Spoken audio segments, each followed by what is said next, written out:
नमस्कार दोस्तों, आपका बहुत बहुत स्वागत है टारगेट आरपीएससी विद कॉन्फिडेंस में। आज हम बात करेंगे वन रक्षक और वनपाल के कर्तव्यों के बारे में, उनकी शक्तियों के बारे में और उनके कौन कौन से काम होते हैं उनके बारे में आज हम विस्तार से बात करेंगे और देखेंगे कि उनकी ड्यूटी क्या होती है। तो चलिए स्टार्ट करते हैं। सबसे पहले बात कर लेते हैं जो अपना वन विभाग है, उसमें जिला स्तर पर जो सबसे बड़ा कर्मचारी होता है जिला स्तर पर, वो कौन होता है? तो वो एक डीएफओ होता है। डीएफओ प्रादेशिक और डीएफओ वन्यजीव। देखो, जो वन विभाग है उसके दो सेक्शन है, एक तो टेरिटोरियल फॉरेस्ट और एक है वाइल्ड लाइफ फॉरेस्ट। तो जिला स्तर पर भी जिस जिले में वन्यजीव अभ्यारण्य और राष्ट्रीय पार्क होते हैं वहाँ पर दो डीएफओ बैठते हैं। एक तो टेरिटोरियल का डीएफओ यानी प्रादेशिक वन का डीएफओ, जो खुला जंगल होता है ओपन फॉरेस्ट उसका, और एक वन्यजीव का डीएफओ। डीएफओ यानी डिवीजन फॉरेस्ट ऑफिसर या मंडल वन अधिकारी भी कहते हैं, इसे डिस्ट्रिक्ट फॉरेस्ट ऑफिसर की तरह भी आप देख सकते हैं। तो ये ज़िले का सबसे बड़ा वन अधिकारी होता है। फिर इसके जस्ट नीचे जो है एसीएफ होता है ना, एसीएफ प्रादेशिक और एसीएफ वन्यजीव। जैसे डीएफओ प्रादेशिक और डीएफओ वन्यजीव है, वैसे ही एसीएफ प्रादेशिक और एसीएफ वन्यजीव है। तो एसीएफ क्या होता है? असिस्टेंट कंजर्वेटर ऑफ फॉरेस्ट, सहायक वन संरक्षक होता है एसीएफ। ये आरएफएस अधिकारी होता है। डीएफओ भी कई बार आरएफएस होता है और ज़्यादातर बार ये आईएफएस इंडियन फॉरेस्ट सर्विस का अधिकारी होता है। तो देखो, जिला स्तर पर दो पद हो गए, एक तो होता है डीएफओ और एक होता है एसीएफ, है ना। और डीएफओ को डीसीएफ भी कहते हैं। देखिए दोस्तों, जो डीएफओ होता है उसके अंडर में पूरा जिला होता है और एक डीएफओ के अंडर में कम से कम दो एसीएफ होते हैं और एक एसीएफ के अंडर में कम से कम 4 रेंजें होती हैं। जो जिला होता है वो जो फॉरेस्ट जिला होता है वो फॉरेस्ट रेंजों में बटा हुआ होता है। तो हर 3 या 4 रेंजों पर एक एसीएफ होता है प्रादेशिक वन में। और वन्यजीव में भी देखो, एक जो सेंचुरी होती है उस पर एक एसीएफ होता है। तो दोस्तों, आप समझ गए होंगे कि जिले का सबसे बड़ा अधिकारी डीएफओ या डीसीएफ होता है और एक जो जिले का फॉरेस्ट स्ट्रक्चर होता है उसमें सबसे बड़ा अधिकारी डीएफओ होता है, उसके अंडर में एसीएफ होता है और उसके नीचे रेंजें होती है। जैसे हम राजस्थान के चित्तौड़ जिले की बात कर लेते हैं, तो जो वहाँ का जो टेरिटोरियल फॉरेस्ट यानी ओपन फॉरेस्ट है उसमें टोटल 8 रेंजें है ना। तो हर 4 रेंजों पे एक एसीएफ है और हर रेंज पे एक जो है फॉरेस्ट रेंज पे एक रेंजर होता है ना, आरएफओ कहते हैं, रेंज फॉरेस्ट ऑफिसर। तो यहाँ देख लेते हैं एसीएफ के नीचे कौन आएगा। तो एसीएफ के नीचे आती है फॉरेस्ट रेंज और उसका सबसे बड़ा अधिकारी होती है, इसे क्षेत्रीय वन अधिकारी भी कहते हैं, इसे आरएफओ भी कहते हैं, रेंज फॉरेस्ट ऑफिसर भी कहते हैं, या आरओ भी कहते हैं, रेंज ऑफिसर भी कहते हैं। ठीक है। अब रेंज ऑफिस के नीचे जस्ट नीचे क्या आएगा? वनपाल नाका आएगा। एक चौकी आ जाता है। जैसे मान लो वन विभाग जो पुलिस विभाग है, पुलिस विभाग के लहजे में अपन बात करें तो एक थाना मान लो ना, तो वनपाल नाका, यहाँ पर जो अधिकारी बैठता है वो कौन था? वनपाल होता है, जो 1 स्टार जिसे फॉरेस्टर कहते हैं, जिसकी अभी भर्ती हो रही है। उसके जस्ट नीचे क्या आएगा? देखो, जो एक वन नाका होता है, वनपाल नाका होता है, वो बहुत सारे वन खंडों में बटा हुआ होता है, जिसमें 2 कर्मचारी होते हैं। एक तो होता है सहायक वनपाल जो वनपाल से जस्ट नीचे होता है, और एक होता है वन रक्षक। इसे और एक वन खंड को एक बीट कहते हैं। जैसे बीट कांस्टेबल होता है वैसे ये बीट गार्ड होता है वन रक्षक। एक वन खंड या 2 वन खंड का इसके पास चार्ज होता है, तो ये बीट गार्ड होता है। आप समझ गए होंगे। सबसे ऊपर तो आता है देखो जिले पर डीएफओ, फिर उसके बाद एसीएफ के बाद रेंजें आ जाती है। तो रेंज में एक रेंजर होता है, फॉरेस्ट रेंजर। उसके एक रेंज के अंदर 4 से 5 या 7 8 वनपाल नाके हो सकते हैं ना। नाके हो सकते हैं। नाके में कौन बैठता है? वनपाल बैठता है। और एक नाके में 4 5 7 या 8 10 जितने भी है वन खंड हो सकते हैं। इसको फॉरेस्ट ब्लॉक कहते हैं ना, वन खंड।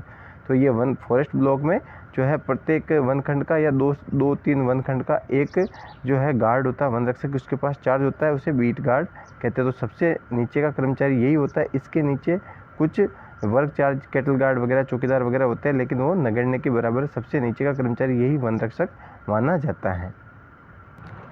अब देखिए, वनपाल के अगर हम कार्यों की बात कर लेते हैं तो वनपाल के कार्य क्या होते हैं। तो पहला कार्य देखिए इसका, वन नाका इंचार्ज। जो वन नाका होता है, वन विभाग की जो चौकी होती है उसका ये इंचार्ज होता है वनपाल, है ना। 1 स्टार होता है, 1 स्टार फॉरेस्टर होता है, तो ये वनपाल नाका का इंचार्ज होता है। दूसरा, वन नाका के अंतर्गत समस्त गतिविधियों के लिए उत्तरदायी होता है। जैसे फॉरेस्ट के अंदर कोई भी काम हो रहा है या कहीं भी कटाई हो गई है तो ये जो है फॉरेस्ट गार्ड इसको रिपोर्ट करते हैं और ये क्या करता है? रेंज ऑफिसर को रिपोर्ट करता है। तो ये समस्त उस नाके का इंचार्ज होता है, चौकी का इंचार्ज होता है, तो ये सबके लिए उत्तरदायी होता है। वन अपराध का जुर्माना वसूल करना और रसीद काटना। जैसे किसी ने लकड़ी काट ली या किसी ने जंगल से जो है पत्थर चोरी कर लिए, तो उसके ये क्या करता है कि जैसे अपराधी को पकड़ लिया तो जुर्माना वसूल करेगा, जैसे 10,000, 20,000, 50,000, उसकी रसीद बुक, रवाना बुक इसके पास होती है, उससे ये रसीद काटता है वनपाल, है ना, फॉरेस्टर। देखो फिर देखो वन रक्षक और सहायक वनपाल का अधिकारी। तो वनपाल के अंडर में सहायक वनपाल और उसके अंडर में कौन था, वन रक्षक। तो सहायक वनपाल और वन रक्षक का जो है वनपाल अधिकारी होता है, ये दोनों इसके अंडर में काम करते हैं, इसके सहायक होते हैं।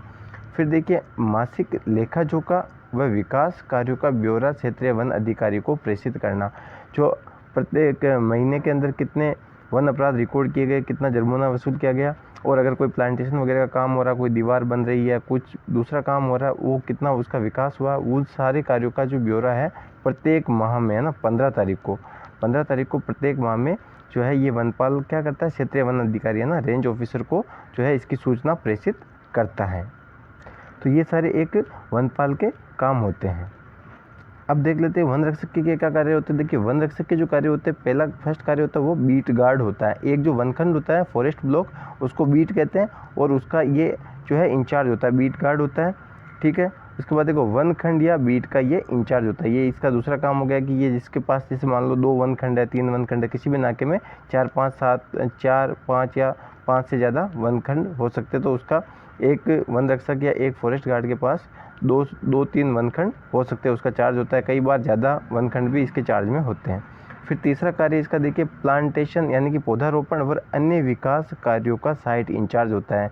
जैसे मान लो किसी फॉरेस्ट ब्लॉक में कोई भी काम हो रहा है, जैसे प्लांटेशन हो रहा है या कोई दूसरा अन्य कार्य होता है, तो उसका जो इंचार्ज होता है वो कौन होता है, साइट इंचार्ज, वहाँ पर काम करवाने वाला। तो उस जो है वनखंड, उस फॉरेस्ट ब्लॉक का जो गार्ड होता है, बीट गार्ड, फॉरेस्ट गार्ड, वही उसका इंचार्ज होता है। फिर चौथा देखो वनपाल नहीं होने पर नाका इंचार्ज होता है। किसी नाके पर मान लो अभी जैसे स्टाफ की कमी है और वनपाल नहीं है, सहायक वनपाल भी नहीं है, तो ये क्या होता है कि उस नाके का इंचार्ज भी एक फॉरेस्ट गार्ड हो सकता है। इसके लिए कोई बाध्यता नहीं है, चार्ज उसके पास होता है, यानी कि वो एज ए फॉरेस्टर काम करता है।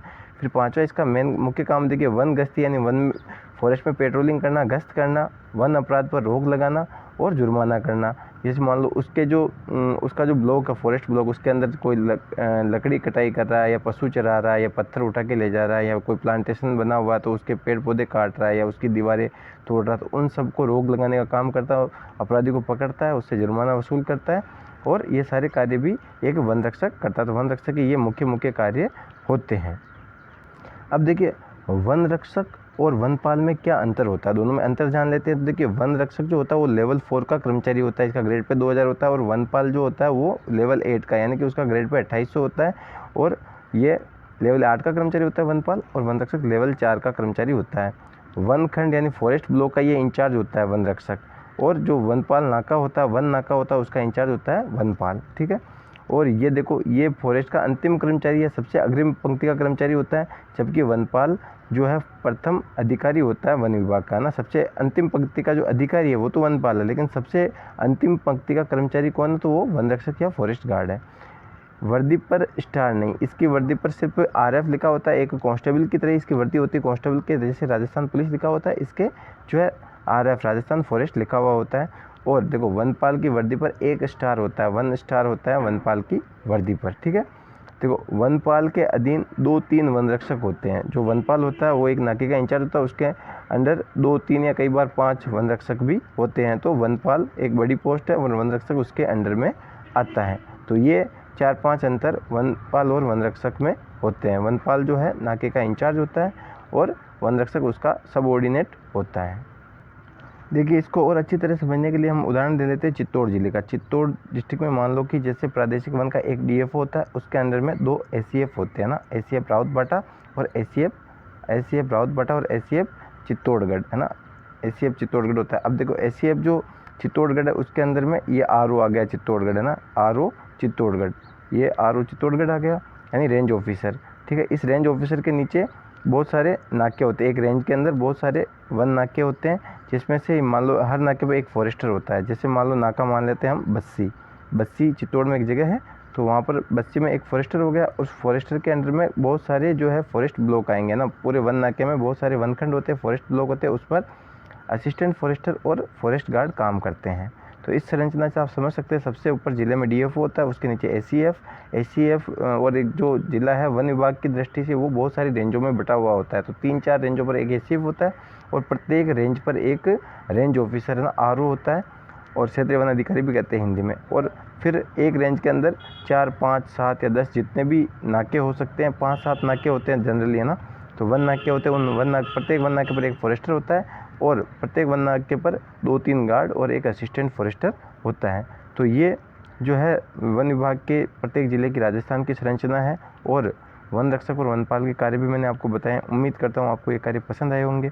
अगर आपको ये वीडियो अच्छा लगा और जानकारी पसंद आई है तो चैनल को लाइक, शेयर एंड सब्सक्राइब कर दीजिए और बेल आइकन दबा लीजिए ताकि आपको ऐसे ही जानकारी भरे वीडियो मिलते रहे। वीडियो देखने के लिए बहुत बहुत धन्यवाद। मेहनत करते रहिए, आपको सफलता अवश्य मिलेगी। जय हिंद, जय भारत।